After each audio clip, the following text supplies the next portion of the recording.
Hello hello, আমি চলে এসেছি আজকে একটা ভিডিও নিয়ে। তো আমার যেমন কথা তেমন কাজ। ও আচ্ছা, কথা থেকে আরেকটা কথা মনে পড়লো, তোমাদের সাথেও কি এরকম হয়?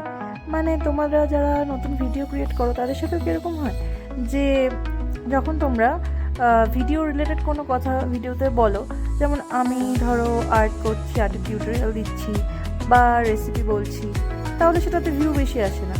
কিন্তু যদি আমি তার সাথে কোনো বাড়ির গল্প, বাড়ির উল্টো পাল্টা নিন্দা ফিন্দা এই সব জাতীয় গল্প রাখি, তাহলে কিন্তু খুব ভালো ভিউ আসে। এটা কিন্তু আমার সাথে হয় এবং আমি জানি সবার সাথেই হয়, কারণ কি আমি যখন ভিডিও দেখি তখন আমি এটাই করি। যখন আমি ভিডিওর থেকে বেশি কথা শুনতে ইন্টারেস্টেড হয়ে যাই, ভিডিওতে উল্টা পাল্টা চলতে থাকে আর আমি কথা শোনার জন্য সেই ভিডিওটা কন্টিনিউ দেখে যাই।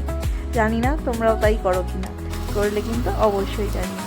তো যেমন বলেছিলাম, আজকে থেকে আমি আমার ডায়েট প্ল্যান কী করে করছি সেটা তোমাদের সাথে শেয়ার করবো। সেই জন্য সকাল সকাল আমরা খেয়ে নিয়েছিলাম চিয়া সিড, কলা, আঙ্গুর আর একটু মধু দিয়েছিলাম। আর এরপরে খেয়েছিলাম স্যালাড, সেটার মধ্যে যা যা বাড়িতে থাকবে, মানে কাঁচা খাওয়ার যোগ্য। তবে আমার মনে হয় ক্যাপসিকাম আর পেঁয়াজটা একটু ভেজে দিলে বেশি ভালো হতো। পরের দিন তাই করবো, কেন কি বড্ড বেশি ঘাস ঘাস লাগছিল। অল্প একটু বাটারে ভেজে নিলে বেশি ভালো লাগতো।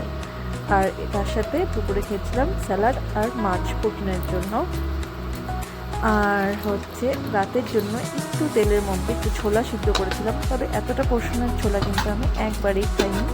এখানে এইটা আমি রাতে দুইবার, আর পরের দিন সকালে আমি একটু খেয়েছিলাম। তো এইটুকু ছোলা আর তার সাথে একটু মুড়ি অ্যাড করে রাতে ডিনার করেছিলাম। এইভাবেই আমি আমার আজকের ডায়েট কমপ্লিট করলাম। তোমরা কে কে ডায়েট করছো আমাকে জানিও। টাটা।